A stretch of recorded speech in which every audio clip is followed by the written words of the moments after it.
Replikasi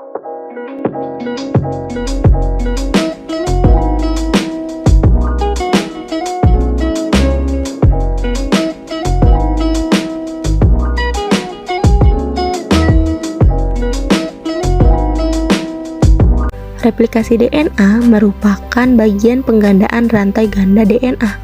Pada sel prokariota, sambung menyambung melaksanakan replikasi DNA, dan pada eukariota, waktu terjadinya replikasi DNA sangatlah diatur, yaitu pada fase S siklus sel, sebelum mitosis atau meiosis 1. Penggandaan tersebut menggunakan enzim DNA polimerase yang menolong pembentukan ikatan selang nukleotida penyusun polimer DNA.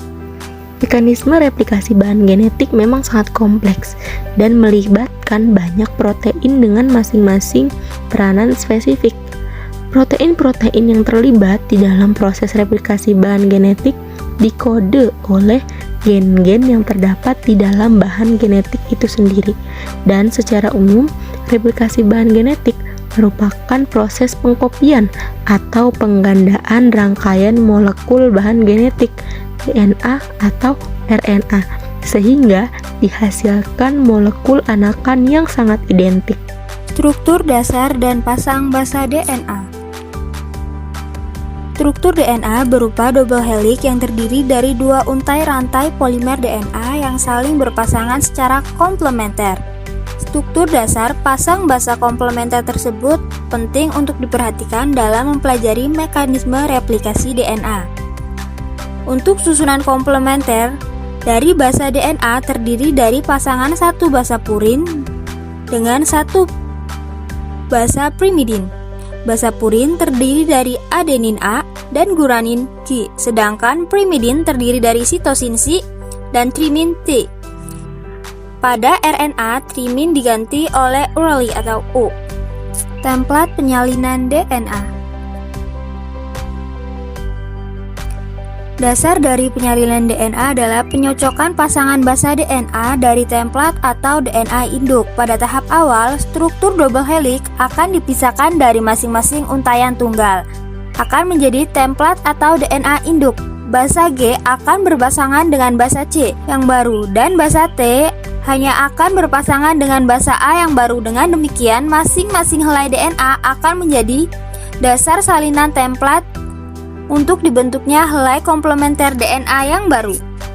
Nah, gambar ini merupakan sistem template pada proses replikasi DNA. Dengan memasangkan basa nukleotida dengan pasangannya, maka dapat dilakukan replikasi DNA baru yang serupa dengan induknya.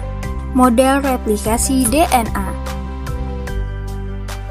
Yang pertama yaitu ada model semi-konservatif, merupakan model yang dikemukakan oleh Wordsworth dan Crick, di mana setiap molekul untaian ganda DNA anakan terdiri atas untaian tunggal DNA induk dan satu untaian tunggal DNA hasil sintesis baru. Gambarnya seperti ini. Kemudian konservatif merupakan molekul DNA untaian ganda induk tetap bergabung, sedangkan kedua untaian DNA anakan terdiri atas molekul hasil sintesis baru. Yang ketiga, dispresif. Model ini menyatakan bahwa molekul DNA induk mengalami fragmentasi, sehingga DNA anakan terdiri atas campuran molekul lama berasal dari DNA induk dan molekul hasil sintesis baru. Komponen-komponen penting dalam replikasi. Yang pertama ada DNA polimerase, yaitu enzim utama yang mengkatalis proses polimerase nukleotida menjadi untaian DNA. Kemudian ada cetakan. Cetakan merupakan molekul DNA atau RNA yang akan direplikasi. Kemudian primase, yaitu enzim yang mengkatalis sintesis primer untuk memulai replikasi DNA. Helikase adalah enzim pembuka ikatan untaian DNA induk, dan DNA ligase yaitu suatu enzim yang berfungsi untuk menyambung fragmen-fragmen DNA. Mekanisme replikasi atau sintesis DNA. Pada mekanisme DNA berlangsung dalam beberapa tahap, yaitu tahap yang pertama denaturasi atau pemisahan untaian DNA induk. Pada pemisahan kedua untaian DNA induk, yang akan direplikasi dilakukan oleh enzim DNA helikase. pada kedua untaian DNA induk digunakan sebagai cetakan untuk menyintesis DNA baru. Sintesis DNA berlangsung dengan orientasi 5 aksen 3. Oleh karenanya, terdapat dua untaian DNA cetakan yang orientasinya berlawanan. Maka, pada sintesis kedua untaian DNA baru juga berlangsung dengan arah geometris yang berlawanan, tapi semuanya tetap dengan orientasi 5 aksen 3. Pada tahap yang kedua yaitu pengawalan atau permulaan atau juga inisiasi sintesis DNA. Pada proses permulaan sintesis untaian DNA yang sebelumnya didahului oleh sintesis molekul primer. Dalam proses replikasi, garpu replikasi akan membuka secara bertahap yang dimulai dari titik awal replikasi atau pada pangkal replikasi dan akan bergerak di sepanjang DNA cetakan sampai semua molekul DNA induk direplikasi. Oleh karena itu, pada sintesis untaian DNA baru yang searah dengan pembukaan garpu replikasi akan dapat dilakukan tanpa terputus atau pada sintesis secara kontinu. Pada untaian DNA yang disintesis secara kontinu disebut juga sebagai untaian DNA awal. Sebaliknya, jika sintesis untaian DNA yang berlawanan arah geometrinya dengan arah pembukaan garpu replikasi dilakukan secara tahap demi tahap atau sintesis secara diskontinu. Pada tahap ketiga yaitu pemanjangan untaian DNA. Pada saat nukleotida berjejer dengan basa-basa komplementer sepanjang untaian pola cetakan DNA, nukleotida ini akan ditambahkan oleh polimerase satu demi satu ke ujung yang baru tumbuh dari untai DNA yang baru.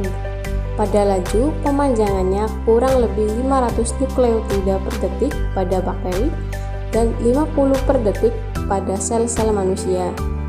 Pada untai DNA baru dapat memanjang hanya pada arah 5 aksen 3. Di sepanjang salah satu untai cetakan, DNA polimerase dapat mensintesis untai komplementer yang kontinu dengan memanjangkan DNA yang baru dengan arah 5 aksen 3 aksen yang bersifat wajib. Pada polimerase tersebut dapat bersarang pada cabang replikasi dan bergerak di sepanjang untai cetakan seiring dengan bergeraknya cabang. Pada untai DNA yang dibuat dengan metode ini dapat juga disebut dengan untai pemimpin. Untuk memanjangkan untai DNA yang baru, polimerase harus bekerja di sepanjang cetakan jauh dari cabang replikasi. Pada untai DNA yang disintesis dalam arah ini juga disebut dengan lagging strand. Pada proses analog dengan metode menjahit yang disebut dengan stik balik. Pada saat gelembung replikasi terbuka, molekul polimerase dapat bekerja jauh dari cabang replikasi dan mensintesis segmen pendek DNA. Sedangkan pada saat gelembung berkembang, pada segmen pendek lagging strand lainnya dapat dibuat dengan cara yang sama. Pada tahap selanjutnya yaitu tahap memprimerkan sintesis DNA. Pada suatu enzim yang disebut dengan primase menggabungkan nukleotida RNA untuk membentuk primer yang panjangnya kurang lebih 10 nukleotida pada eukariota. DNA polimerase yang lain kemudian menggantikan nukleotida RNA dari primer-primer dengan versi DNA. Untuk lagging strand, setiap fragmen harus diprimerkan. Primer-primer ini dapat diubah ke DNA sebelum DNA ligase menggabungkan fragmen-fragmen tersebut menjadi satu. Pada tahap yang kelima atau tahap yang terakhir yaitu terminasi sintesis DNA. Pada prokariot, replikasi genom berbentuk lingkar atau berakhir pada waktu kedua garpu replikasi yang bertemu pada satu titik. Titik tempat pengakhiran replikasi disebut dengan sisi terminasi. Pada eukariot, keberadaannya menjadi lain yang dikarenakan pada struktur genomnya yang linier sehingga terdapat komplikasi terminasi replikasi pada ujung-ujung kromosom. DNA merupakan molekul yang terdiri dari dua helai yang berpilin satu sama lain dan membentuk double helix. Pada setiap helai terdiri dari 4 urutan bahasa kimia yang diwakili oleh huruf A, C, G, dan T. Pada 2 helai yang saling melengkapi, yang berarti bahwa dimanapun ada T dalam satu untai, akan ada A di untai yang berlawanan, dan dimanapun ada C, maka akan ada G di untai yang lainnya. Pada setiap helai memiliki ujung, 3 aksen dan 5 aksen di akhir. Pada 2 helai berjalan di berlawanan arah, yang menentukan bagaimana masing-masing untai DNA direplikasi. Langkah pertama dalam replikasi DNA adalah untuk memisahkan 2 helai. Pada enzim ini dilakukan oleh enzim helikase dan menghasilkan replikasi karpu. Untaian yang dipisahkan masing-masing memberikan template untuk menciptakan untai DNA baru. Enzim yang disebut dengan enzim perimase dimulai prosesnya. Pada enzim ini membuat sepotong RNA kecil yang disebut dengan primer, yang menandakan titik awal untuk pembangunan untai baru DNA. Pada enzim yang disebut DNA polimerase akan mengikat primer dan akan membuat untai baru DNA. DNA polimerase hanya dapat menambahkan basa DNA dalam satu arah, dari ujung 5 aksen ke ujung 3 aksen. Pada salah satu untai DNA baru, akan terbuka untai yang dibuat terus-menerus. DNA polimerase menambahkan basa satu persatu di 5 aksen ke 3 aksen. Untai yang lainnya, untai tertinggal, tidak dapat dibuat dengan cara terus-menerus karena arahnya yang berlawanan. Pada DNA polimerase, hanya dapat membuat alur dalam rangkaian potongan kecil yang disebut dengan fragmen Okazaki. Pada setiap fragmen dimulai dengan primer RNA. DNA polimerase kemudian menambahkan deretan pendek basa DNA dalam arah 5 aksen ke 3 aksen.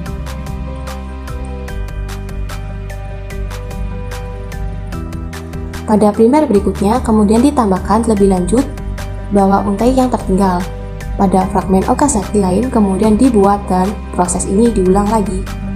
Setelah DNA baru telah dibuat, enzim eksonuklease menghapus semua primer RNA dari kedua untai DNA. Enzim DNA polimerase yang lain kemudian mengisi kekosongan yang ditinggalkan dengan DNA. Akhir dari segel ligase DNA yaitu enzim fragmen DNA di kedua helai untuk membentuk terus-menerus untai ganda. Replikasi DNA digambarkan sebagai semi konservatif, karena pada setiap molekul DNA terdiri dari untai yang lama dan untai yang dilestarikan DNA, dan satu untai yang baru. Replikasi DNA pada organisme prokariotik.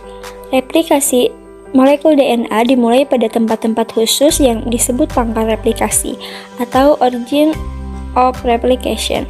Kromosom bakteri yang berbentuk melingkar mempunyai satu pangkal, yaitu satu bagian DNA yang mempunyai urutan nukleotida yang spesifik. Replikasi DNA berlangsung pada kedua arah mengelilingi kromosom sirkular sampai keseluruhan kromosom tersebut telah diproduksi. Enzim yang memulai replikasi mengenali urutan ini dan menempel pada DNA, memisahkan kedua rantai dan membentuk sebuah gelembung yang dinamakan gelembung replikasi. Replikasi DNA kemudian berjalan dalam dua arah sampai seluruh molekul tersebut disalin. Selanjutnya, replikasi DNA pada organisme eukariotik. Pada eukariota, replikasi DNA dimulai pada tempat-tempat spesifik di mana kedua untai DNA induk berpisah membentuk gelembung replikasi. Daerah tersebut dinamakan pangkal replikasi. Pada eukariota, terdapat ratusan atau ribuan daerah pangkal replikasi di sepanjang molekul DNA. Gelembung replikasi terentang secara lateral, sementara replikasi DNA bergerak kedua arah. Pada akhirnya, gelembung replikasi akan menyatu di tengah, dan sintetis rantai DNA anak pun selesai. Garpu replikasi. Garpu replikasi atau cabang replikasi adalah susunan yang terbentuk ketika DNA bereplikasi. Garpu replikasi ini dibuat tampak enzim helikase yang memutus ikatan-ikatan hidrogen yang menyatukan kedua untai DNA. Kemudian membuka untai ganda dan dijadikan dua cabang masing-masing terdiri dari sebuah untai tunggal DNA. Masing-masing cabang tersebut akan dijadikan atau cetakan kepada pembentukan dua untai DNA baru berdasarkan urutan nukleotida komplementernya. DNA polimerase membentuk untai DNA baru dengan memperpanjang oligonukleotida yang dibuat oleh enzim primase dan dikata primase. Kemudian peran helikase dalam replikasi DNA. Mekanisme kerja helikase dalam DNA ialah membentuk kompleks nucleoprotein disebut replisom dengan promes dan memotong ikatan pada double helix DNA menjadi dua rantai tunggal DNA. Kemudian fungsi dari enzim helikase ini yaitu untuk menghidrolisis rantai ganda polinukleotida menjadi dua rantai tunggal polinukleotida.